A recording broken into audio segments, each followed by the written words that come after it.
माझं मुख्य कारण हा मराठी भाषेची अस्मिता। मराठी ही आता आमची राज्यभाषा तर आहे, राजभाषा तर आहेच, तसे ती जगामधली सगळ्यात उत्तम भाषा आहे। ज्या भाषेने 56 भाषांचा गौरव केलेला आहे, त्या भाषेचा उपमर्द जर कोणी करत असेल तर तो कदापि सहन केला जाणार नाही। भारतीय जनता पार्टीच्या जिल्हाध्यक्षांनी जी भूमिका मांडली ती आम्ही भारतीय जनता पार्टीच्या कार्यकर्त्यांना न पटणारी होती। मी माझा आवाज मांडल्यानंतर त्यांनी नाराजगी प्रकट केली आणि मला माफीनामा मागायला सांगितला, तर तो माफीनामा कदापि शक्य नाही। उलट त्यांनीच 15 कोटी मराठी जनतेची माफी मागितली पाहिजे। आम्ही सर्व इतर भाषांचा सन्मान करतो, परंतु त्याचबरोबर आमची मातृभाषा, कारण स्वातंत्र्यवीर विनायक दामोदर सावरकर सांगतात की जर भाषा मेली तर राज्य मेलं, भाषा मेली तर देश मेला। आणि जर आमचा हा देश टिकवायचा असेल तर आमच्या प्रांतिक भाषा म्हणजे रिजनल लँग्वेजेस सुद्धा या संवर्धित झाल्या पाहिजे। आणि त्यासाठी जो पक्ष आमच्या मराठी भाषेचा योग्य सन्मान करेल तोच आमचा पक्ष असेल। यासाठी मी उजव्या विचारसरणीचा कार्यकर्ता असल्यामुळे माझ्या मनामध्ये हा संभ्रम होता, मी जाऊ आता कोणत्या पक्षामध्ये। तर त्यावेळेस माझ्यासमोर एकमेव पर्याय दिसत होता, तो म्हणजे शिवसेना। कारण शिवसेना हा पक्ष मुळात मराठी भाषेच्या हक्कासाठी, मराठी माणसाच्या हक्कासाठी या मुंबईमध्ये हिंदू हृदय सम्राट बाळासाहेब ठाकरेंनी चालू केला आणि त्या पक्षाला यशस्वीपणे पुढे नेण्याचं काम हे शिवसेनेचे पक्षप्रमुख श्री एकनाथजी शिंदे साहेब करत आहेत। आणि त्यांचेच वारसदार, त्यांचेच कार्याचे विचारांचे वारसदार या कल्याण लोकसभेचे कार्यसम्राट खासदार डॉक्टर श्रीकांत शिंदे यांच्या विकास कामांनी देखील आम्ही प्रभावित झालेलो आहोत।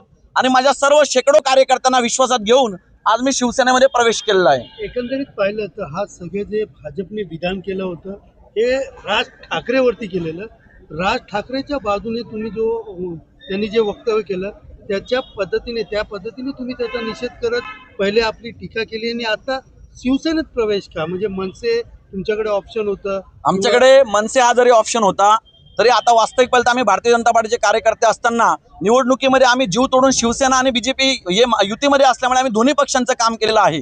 आणि ज्या कार्यकर्त्यांनी एवढ्या मेहनतीने सत्ता आणलेली आहे, सत्तेमधून आमच्या लोकांची विकास कामं होणं महत्त्वाचं आहे। मी 4.5 वर्ष फक्त विकास कामांना दुर्लक्षित करून मी शकत नाही आणि त्यासाठी मला माहिती आहे आम्हाला दुग्ध शर्करा योग असा आहे की आम्हाला सत्ताही आहे आणि मराठीचा स्वाभिमान टिकवणाराही पक्ष हा शिवसेना आहे, म्हणून आम्ही शिवसेनेमध्ये प्रवेश केलेला आहे। तुम्ही मध्ये सांगितलेलं की भाजपचे तुम्ही आता गणपत गायकवाडचे एकदम निकटवर्तीय मानले जातात, आमदारांच्या हेतूंनी त्यांच्या बरोबर काम करणार असल्याचं सांगतात ते, मात्र आता शिवसेनेमध्ये त्या ठिकाणी कोळशेवाडी परिसरामध्ये आपसातला वाद आहे, तुम्ही कसं त्या सगळ्या गोष्टीला पाहिजे? मी या सगळ्या गोष्टींकडे सन्माननीय आमदार श्री गणपत गायकवाड यांचे आम्ही अत्यंत विश्वासू सहकारी होतो। दादांनी आम्हाला खूप प्रेम दिलं, हे सगळं बरोबर होतं, परंतु सध्या दादा नसल्यामुळे आमच्या कार्यकर्त्यांची गोची झालेली आहे। आम्हाला समजून घेणारं कोणी नेतृत्व तिथे उरलेलं नाहीये आणि ज्यांच्या हातामध्ये सध्या पक्षाचं नेतृत्व आहे ते जर त्यांच्या तोंडाने पक्षातल्या कार्यकर्त्यांना राजीनामा द्यायला सांगत असतील तर त्या पक्षातल्या कार्यकर्त्यांचे अनेक कार्यकर्ते, नाराज कार्यकर्ते आज तुमच्या समोर उभे आहेत। माझाच पक्षप्रवेश झालेला आहे असा विषय नाहीये।